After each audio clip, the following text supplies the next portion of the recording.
Hi everyone, welcome back to English for You. I'm Pat. And I'm Mike. And we are on day 3 of our story article for this month. We've finished reading the story of Tuesdays with Maury.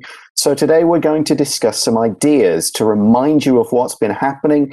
A man called Mitch had this great professor, Maury Schwartz, Maury as he's known in the story, and he asked the man to keep in touch after they graduated. But over time, as things do, he kind of stopped keeping in touch. That's right. Mitch got really busy with his career, actually.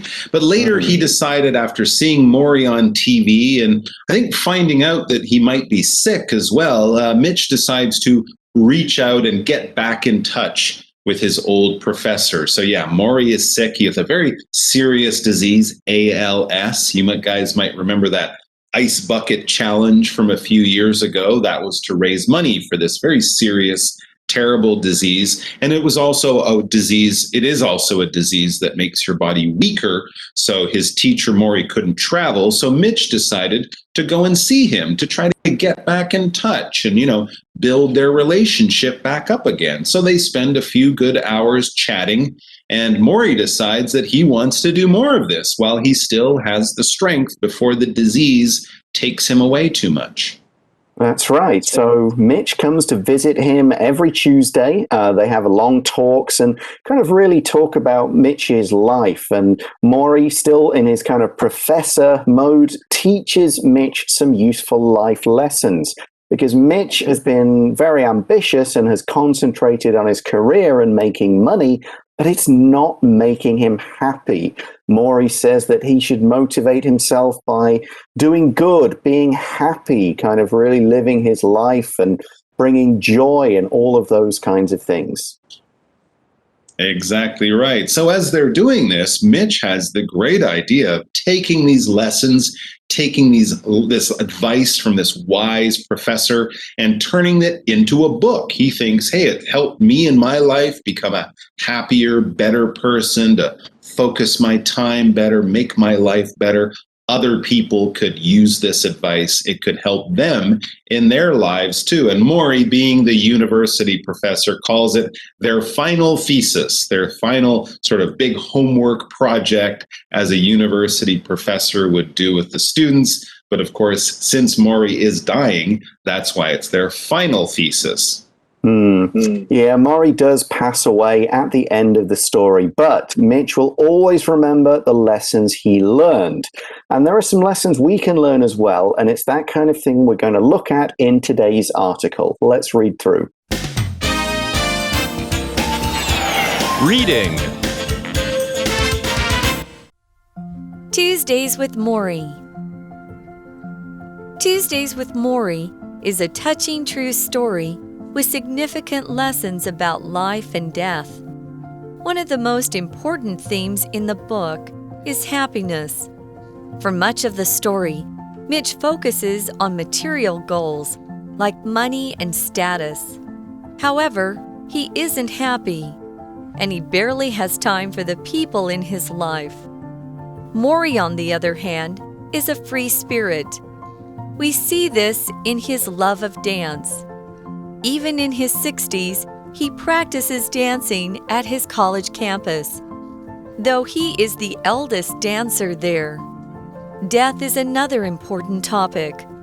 Maury's lessons show how often in society we ignore death and fill our lives with distractions.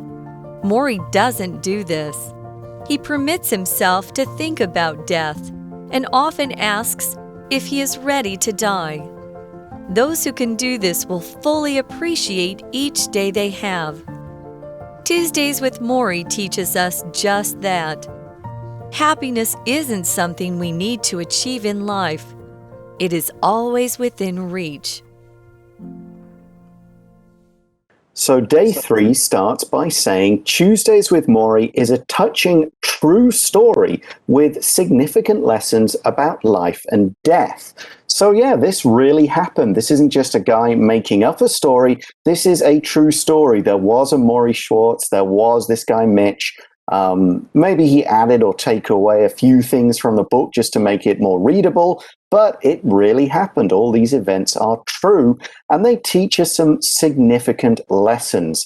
The word significant means important. It's something that you should pay attention to, you should note, you should think about if you have the time, because it's not something you should just forget about and move on. It's something that you could learn from, benefit from, or at least remember because it's maybe an important, a significant moment in history.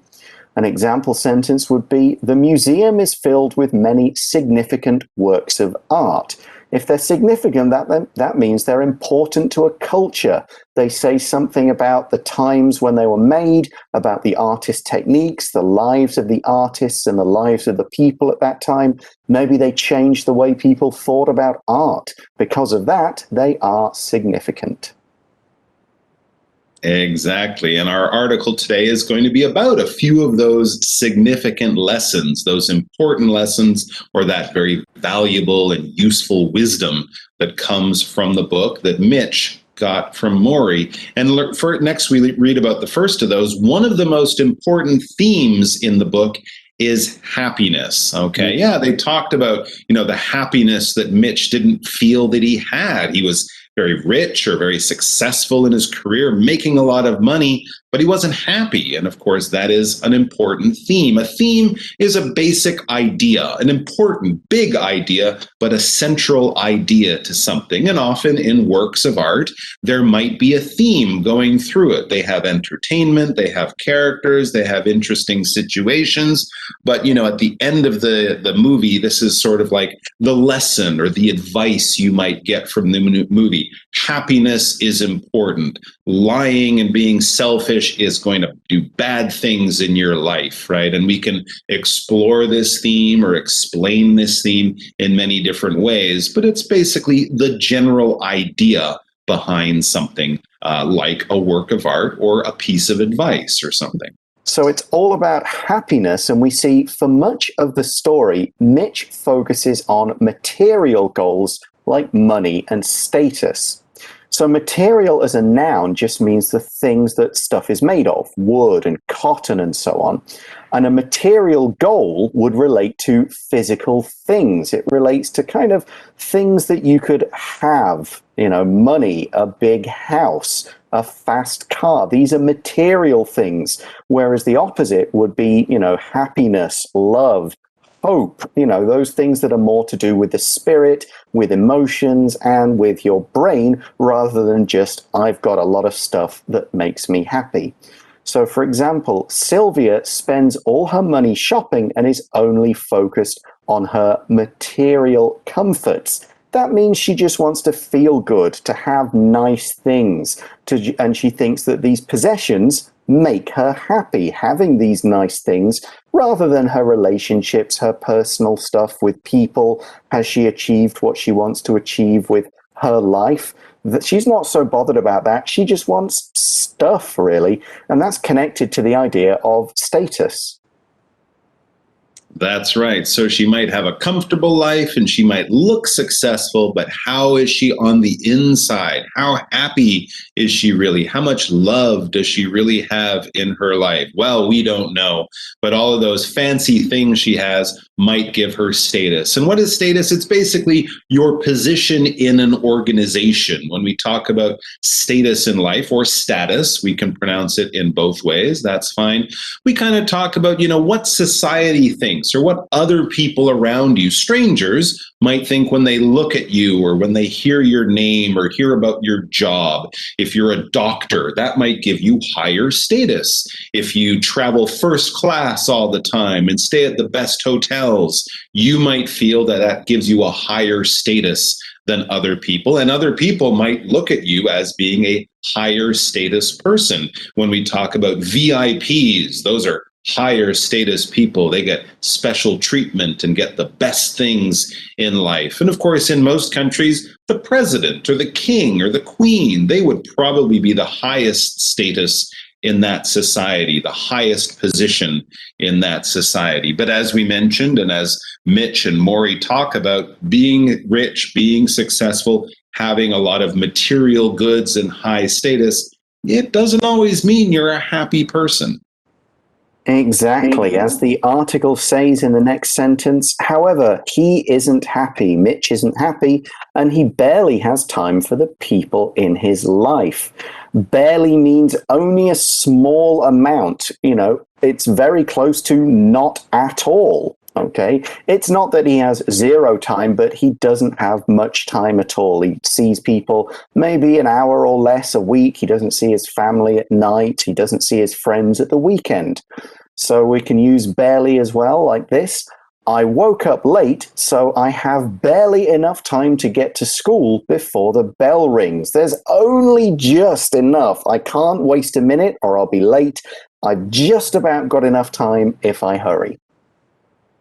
So there you go. Mitch feels that his life might look successful on the outside, but he isn't that happy. He works all the time. He last saw his mother or brothers, sister, his friends like a year ago at Christmas, and he only got to go for one day or something like that. So a lot of these things in his life he feels are missing. But back in the article, we read that his professor, Maury, is quite different from Mitch in this way at the time. Maury, on the other hand, is a free spirit. Yeah, so when we say something on the other hand, we're basically showing you these are the opposites. These are totally different, and we're using these differences to kind of make a message or to give you a message to demonstrate something. So Mitch was busy, successful, yes, but he can barely see people. He doesn't have a lot of friendship, and he's always working. Mitch, on the other hand, in opposition or in contrast, is a free spirit, and a free spirit basically follows their heart. They're really not worried probably in material things. They're not worried in being a high status person. They follow their soul. They follow their heart. They do what they feel like. They live the life of, an artist or someone like that. They go where they go and love who they love, and they don't worry about a lot of other things that other people might be really worried about or might spend a lot of their time. The free spirit would say you're wasting your time on things like being rich or having high status. And it says, we see this in his love of dance. Maury's love of dance. Yeah, of course. Maury, the old professor, loves to dance. Yeah, that's right. He is a free spirit. Yeah, the article explains a bit more about this and says even in his 60s, he practices dancing at his college campus, though he is the eldest dancer there. Eldest, Good of course, for you. Eldest, of course, means oldest. So yeah, he's an old guy, and even before his ALS, he didn't move around, and I think even with it, he still tries to move around. He still wants to do kind of free dancing, enjoying movement, being around people, just letting his body do what it does. He's not trying to be the best dancer. He's just trying to have fun, be with people, be sociable, get active. All of those good things a free spirit enjoys. And this takes place on the college campus. The campus is the grounds, the whole area of a school or a hospital or something like that. It's all the buildings, all the fields, everything inside their kind of border, their boundary, beyond their gate and all of their stuff. For example, we could say the science building is the newest addition to my college campus. Yeah, you might have just all these big buildings, parks, sports fields, swimming pools. That's all on the campus. It's all part of this university-owned area. So there you go. He dances as well as being a university professor. If he was an artist or a dancer, you might not be too surprised. But if he's a doctor, a professor, but he also loves to hip-hop dance or something, you might go, really? That is kind of a free spirit. So there you go. Living a life of freedom and happiness is an important theme. Now we move on to another important theme from the book, death. Death is another important topic. Yeah, well, it is an important topic, and it isn't something that people talk about very often. In fact, sometimes they avoid talking about it, but it is a fact of life. Everyone will have to face it at some point or another. Yep, either for themselves or for people they know. So we kind of expand on what Mike just said in the next sentence of the article. Maury's lessons show how often in society we ignore death and fill our lives with distractions. So yeah, we as people, we don't like to think about death. We ignore it. We try to pretend that it'll never come, or it's still a long way away. So to make sure we don't think about it, because thinking about it makes us question, well, what's the point in doing anything? I'm going to die one day and I'll be gone, so why bother? Scary and sad, too. Yeah, we don't want to think about that, and so we fill our lives with distractions. To fill something with something else basically means to try and put as much or as many of something in there as possible. To fill our lives basically means to fill our time. Any spare time we get, we try and do something with it. Instead of sitting back and thinking, I'll not be here forever. How does that affect me? What do I think about that? We go, I'm going to watch a movie. I'm going to do something. I'm going to read this, think about this, do this, play this game. And it will take me away from thinking about the meaning of life and death because it's a distraction. Exactly. And we often do like to have distractions when we have to face uncomfortable, difficult, scary, sad things in our life, don't we? Well, Maury, he wouldn't agree that that's a good thing to do. And it's certainly not what he did in his life. As we get back to the article, we read, Maury doesn't do this. He doesn't fill his life with distractions. He doesn't kind of run away or hide or try to not pay attention to things that are scary or sad. He doesn't do this. And then we read, he permits himself to think about death and often asks if he is ready to die. Okay, so, he is a little bit braver and a little bit more comfortable and maybe a little bit wiser to kind of think about death. Okay, I am going to die. What's that going to mean? What's that going to be like? What will that mean for the people around me? What do I want to do to get ready for that or make sure I do before that happens and things like that? So these are not distractions. This is facing the problem head on. And here's an important question he asks himself. If he is ready to die, if I was going to die tomorrow, would I be okay with that? Or would I think, no, I have so many things to do in my life? But obviously, these are not distractions. He is permitting himself to do and to think about these, scary and sad things. When you permit, this verb basically means you allow, you give permission, you let something happen. You could say no, you could not allow it through an action or by saying no or something like that, but you're saying yes, or it's happening and you're not going to do anything to stop it. You're just going to stand there and say, okay, go ahead. For example, my parents won't permit me to go to the rock concert this weekend. Can I go, Mom, Dad? No, you can't go. And then you say, but if I was going to die tomorrow, I would really want to go. And then maybe they'll say yes. Right. And it's important to be able to think about death and that kind of thing, because it gives you, we call it perspective, the idea to think kind of larger thoughts and not just concentrate on what's in front of us. As we see in the next sentence of the article, those who can do this, those who can think about death and think about whether their time is coming and they're ready, will fully appreciate each day they have. You might go, well, I've only got this many days, weeks, years. I'm going to really enjoy every day and not waste it doing things I don't want to do. I'm not going to put something off till tomorrow. I'm going to maybe make my relationships as good as I can, and I will appreciate everything.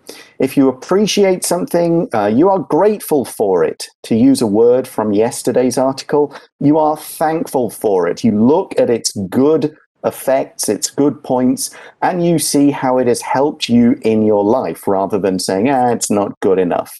If you have a friend, you should appreciate that friend and all the good things that they do for you, that kind of thing. For example, I appreciate you coming to pick me up from the train station. You're thankful for this. This has made your life better, easier, and you want to understand how well it has affected you and be thankful for it. Exactly. And that word thankful that we learned yesterday and appreciate, they do kind of talk about the same thing, right? When something happens in your life, you appreciate it, and then you will be thankful for it. And we can be thankful for good stories. And also, this is a play. You can go and see Tuesdays with Maury as a play too. And I think a lot of people should. It's a good thing to see at different times in your life. There's a lot of good wisdom in it. As it says next, Tuesdays with Maury teaches us just that, appreciating all the time we're alive, appreciating the people around us, appreciating also, in this way, we're talking about sort of understanding and accepting that we are all going to die at some point. So it's important to think about those things, not to fill our lives with distractions and, maybe to spend more time doing the things we love with the people we love, stuff like that.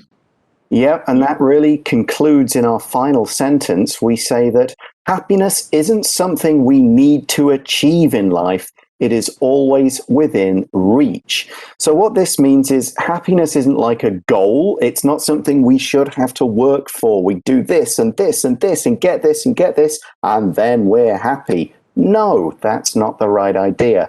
Happiness is always within reach. If something is within reach, you can get it. It's possible to have this thing, to obtain this thing.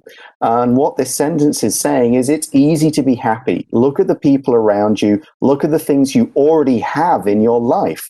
Don't push yourself thinking, I'll only be happy if I get this. You can be happy with all the things and the people that are around you, the things that are within reach. Exactly. So don't spend a lot of time thinking, as Pat just said, I will only be happy if ...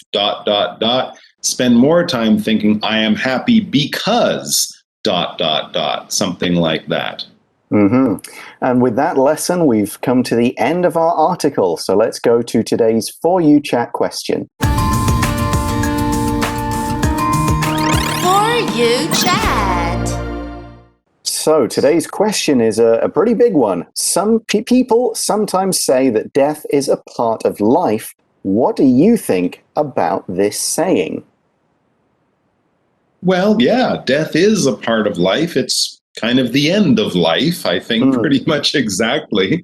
But yes, I think it is a part of life. It is something people need to think about, spend some time, giving some good thought to, maybe adjusting their life, making decisions or changes in their life based on the fact that, yes, we will all die at some point. And so we have to kind of think about how to prepare for that, how to get ready for that, how to be happy with that as a fact. But the other thing, of course, is that death isn't the only part of life. You have a lot of living to do, a lot of experiences to have, a lot of relationships and joy and love to bring in your life before that happens. So, it's, I think, a question of making the best of your time because your time is limited.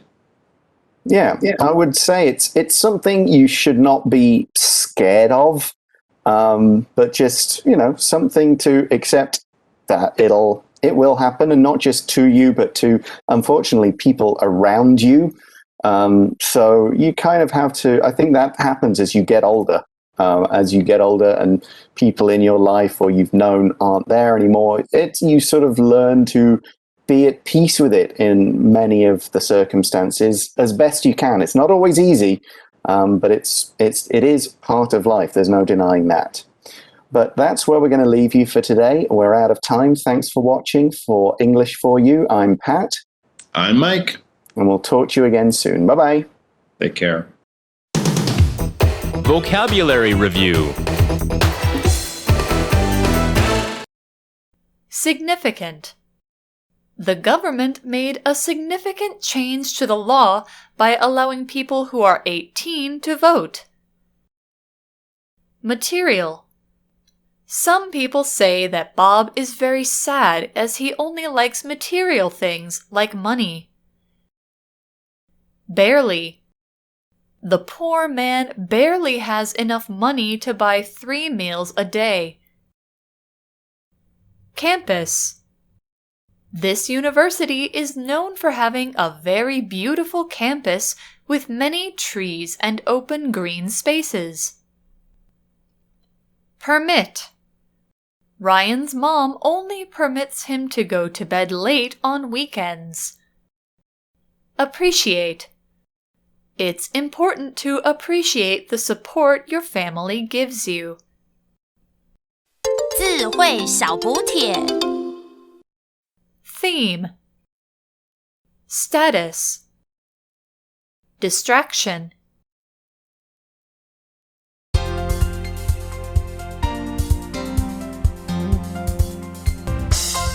以上节目是由活用空中美语制作。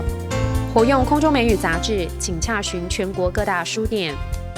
如欲索取试听教材，请来电02-2364-4000 02-2364-4000，或上网查询，网址是 www.english4u.net www.english4u.net